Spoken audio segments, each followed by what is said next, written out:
subscribe to my channel. मुसलमानों के साथ मोमिनीन के साथ आपकी रहमत कुछ खास। आप रहमत तो बनकर आए हैं सारी कायनात के लिए, लेकिन खास मोहब्बत है मोमिनीन के साथ। और ये कोई बुरी बात नहीं है। कोई शख्स ये न कहे कि मोमिनों के साथ खास है, इसका मतलब ये है कि आप सिर्फ मोमिनों के लिए रहमत बनकर आए हैं, मोमिनों पर मेहरबान हैं, गैर मुस्लिमों के लिए मेहरबान नहीं, तो वो गलत सोचता है। अगर हमको अपने बच्चे से प्यार है, हमको अपने बच्चे से मोहब्बत है, इसका ये मतलब नहीं है कि मुझे अपने पड़ोस के बच्चे से नफरत है। इसका ये मतलब नहीं है कि मुझे दूसरों के बच्चों से नफरत है। खास मोहब्बत का मतलब यह है कि हमें अपनी औलाद से जो मोहब्बत होगी, हम अपनी औलाद के लिए जो वक्त, जो पैसा की कुर्बानी दे सकते हैं, वो हम दूसरों के लिए नहीं। लेकिन इसका यह मतलब नहीं कि दूसरों पर हम जुल्म करते हैं। ऐसे ही अल्लाह ताला ने नबी अकरम के बारे में फरमाया कि मोमिनीन के लिए उनकी रहमत खास है। इसका यह मतलब नहीं है कि वो दूसरों के लिए मेहरबान नहीं है।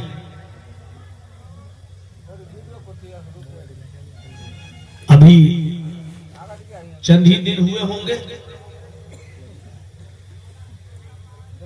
दिल्ली के अंदर लाल किले के पास जो ब्लास्ट हुआ, बम ब्लास्ट, उसमें 12-13 लोगों की जानें चली गई। और कैसे कैसे पढ़े लिखे लोगों के नाम उसमें आ रहे हैं, सब डॉक्टर। ईमानदारी के साथ बताइए और दिल पर हाथ रखकर बताइए कि ऐसे दहशत गर्दाना और आतंकवादी हमले का इस्लाम से या मुसलमानों से क्या वास्ता हो सकता है? पढ़े लिखे हैं, डॉक्टरी की डिग्री ले ली, लेकिन अफसोस कि इस्लाम की अलिफ से भी वाकफियत नहीं हो सकी होगी। जमीन में खून खराबा करना, जमीन पर फितना और फसाद फैलाना, जमीन में खौफ और दहशत का माहौल पैदा करना, इस्लाम इस सिलसिले में बड़ा सख्त है। और वो यहां तक कहता है, अल्लाह के नबी ने फरमाया, अल फितनतु अशद्दु मिनल क़त्ल, जमीन में फितना फैलाना और फसाद बर्पा करना यह कत्ल से भी ज्यादा संगीन जुर्म है। और ये मुनाफिकों की अलामत है, जमीन में फसाद फैलाना, बर्पा करना। इज़ा क़ीला लहुम ला तुफ़सिदू फ़िल अर्ज़ क़ालू इन्नमा नहनु मुस्लिहून।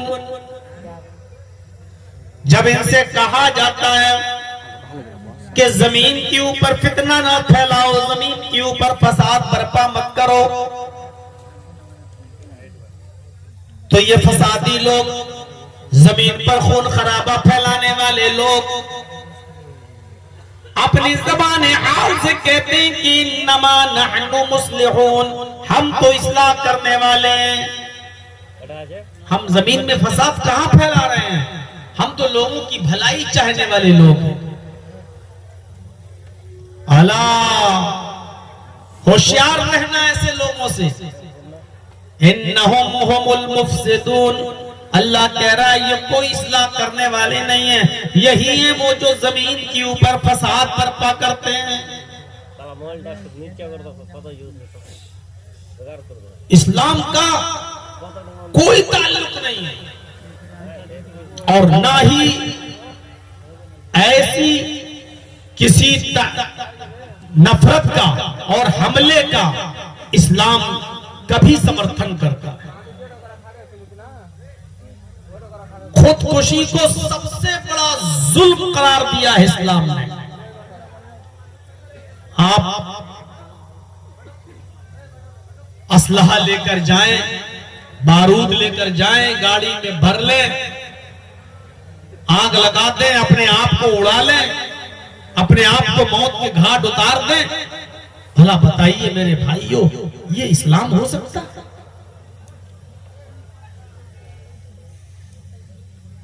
जिस चीज के जरिए कोई शख्स अपनी मौत को दावत देता है, मसलन जहर खा के मरता है खुद, तो मरने के बाद कयामत तक उसको यही सजा दी जाती रहेगी। आग में जल के मरता है तो आग में जलता रहेगा। पहाड़ से ऊपर कूद कर और छलांग लगाकर अगर उसने खुदकुशी की है और मर गया तो यही अजाब उसको होता रहेगा। ये मौत हराम है। और हम और आप तो मामूली दर्जे के मुसलमान हैं। एक जंग में जंग लड़ते लड़ते एक सहाबी जब जख्मी हो गए, और तकलीफ बर्दाश्त नहीं कर सके तो उन पर रहा नहीं गया। किसी दूसरे सहाबी ने कहा, अल्लाह के रसूल देखिए अल्लाह की राह में कितना लड़ा है वो आदमी, उसने अपने आप को जख्मी कर लिया, कितना लड़ा, जिस्म पर कोई हिस्सा ऐसा नहीं जहां तलवार का वार न हो, वो तो खुश नसीब है, वो तो जन्नती है। अल्लाह के नबी सल्लल्लाहु अलैहि वसल्लम ने उस सहाबी की तरफ देखा और जिसने कहा था कि ये जन्नती है, उससे आपने कहा नहीं ये जन्नती नहीं है, जिसको तुम जख्मी देख रहे हो ये जहन्नम के सबसे निचले तबके में जाएगा, ये जहन्नमी है। उस सहाबी ने उसका पीछा करना शुरू कर दिया कि देखें कैसे जहन्नमी है, ये आदमी तो अल्लाह की राह में लड़ा है, जिहाद में शामिल हुआ है, और अल्लाह के रसूल कह रहे हैं ये जहन्नमी है। देखें क्या, ये कुछ दूर जाता है और इसने अपनी तलवार को जमीन पर गाड़ा, अपनी तलवार को जमीन पर गाड़ा, और मैदान जंग में जो उसको तकलीफ पहुंची थी, जख्म लगे थे, उस दर्द को वो बर्दाश्त नहीं कर पा रहा था, इसलिए उस तलवार की नोक पर उसने अपने सीने को रख दिया, ऐसे जमीन पे तलवार गाड़ी और उसकी नोक पर अपने सीने को रखा और पूरा का पूरा बोझ उस तलवार के ऊपर डाल दिया, अपना पूरा वजन उस तलवार की नोक पर रख दिया और तलवार को उसने उस पार कर लिया, यहां से दाखिल हुई और यहां से निकल गई। वो आदमी खुदकुशी कर गया, मर गया। वो सहाबी इस दुनिया से रुखसत हो गए। ये सहाबी आए जिन्होंने उसको खुदकुशी करते हुए देखा, तलवार अपने सीने पर लगाकर मरते हुए देखा, ये दौड़ते हुए आए और अल्लाह के नबी सल्लल्लाहु अलैहि वसल्लम से कहते हैं, बुखारी की रिवायत, हाथी यदका उबायका, अल्लाह के नबी अपना हाथ बढ़ाइए। आपने अपना हाथ बढ़ाया, सहाबी ने हाथ चूमा और कहा, अशहदु अल्ला इलाहा इल्लल्लाह व अशहदु अन्ना मुहम्मदन अब्दुहु व रसूलुहु, अल्लाह के रसूल मैं गवाही देता हूँ अल्लाह के अलावा कोई माबूद नहीं, और इस बात की भी गवाही देता हूँ कि आप अल्लाह के बंदे और उसके रसूल हैं। आपने जिसको जहन्नमी बताया था, मैं उसके पीछे पीछे गया, मैंने देखा कि ऐसा कौन सा काम करता है वो जहन्नम में जाने वाला। उसने अपनी मौत को खुद गले लगा लिया, खुदकुशी करके वो मर गया। उसने तलवार की नोक पर अपने सीने को रखा और उस पर अपना पूरा वजन डाल दिया और वो आदमी मर गया। आपने कहा देखो खुदकुशी करने वाले का अंजाम क्या। कितने पढ़े लिखे लोग हो जाते हैं, MBBS MD हो जाते हैं, सर्जन हो जाते हैं, और इस्लाम की तालीम से इतने दूर। वो समझते हैं कि हमने बहुत बड़ा कारनामा अंजाम दिया। उनको ये नहीं मालूम कि कुरान करीम ने कहा, मन कतला नफ्सन बिगैर नफ्सिन औ फसादिन फकान्नमा क़तलन्नास जमिया, जिसने किसी एक इंसान को कत्ल किया। कुरान की ये आयत होते हुए कैसे कोई शख्स आत्मघाती हमला कर सकता है? कुरान की इस आयत को जो पढ़ेगा सच्चे दिल से, वो कभी हमले के बारे में सोच नहीं सकता। जो कुरान ये कह रहा हो, जिसने किसी एक मनुष्य को, एक इंसान को कत्ल कर दिया, नफ्से वाहिद, हिंदू मुसलमान सिख ईसाई की कोई कैद नहीं, किसी एक इंसान को कत्ल कर दिया, कोई भी हो, किसी भी धर्म का मानने वाला हो, अगर कोई शख्स किसी एक नफ्स को, एक मनुष्य को, एक इंसान को कत्ल कर देता है बिना उसकी गलती के, उसने न कोई फसाद बर्पा किया, न किसी को मारा, न उसकी कोई गलती, बिला कसूर अगर आपने किसी को कत्ल कर दिया, तो अल्लाह ताला क्या कह रहा है? एक इंसान के कत्ल को अल्लाह रब्बुल आलमीन ने फरमाया फकान्नमा क़तलन्नास जमिया, उसने एक इंसान को कत्ल नहीं किया, उसने सारी दुनिया की मानवता को, सारी दुनिया की इंसानियत को कत्ल कर दिया। फकान्नमा क़तलन्नास जमिया, उसने पूरे विश्व की मानवता को, उसने पूरी दुनिया की इंसानियत को मार डाला। एक इंसान के कत्ल को सारी दुनिया की इंसानियत का कत्ल।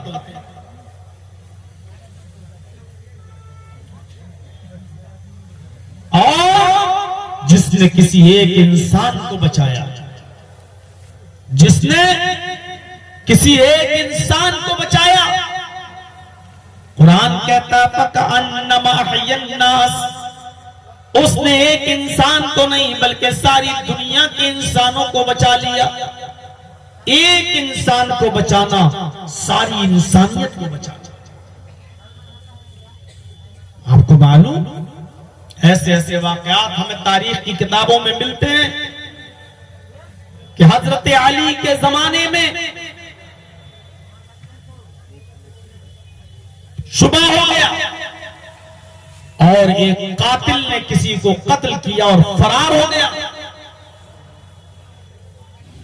एक कातिल ने किसी को कत्ल किया और फरार हो गया, और उसी मकतूल की लाश के पास एक बकरी ज़िबा करके उसके गोश्त को बेचने वाला कसाब, कसाई बकरी ज़िबा कर रहा था।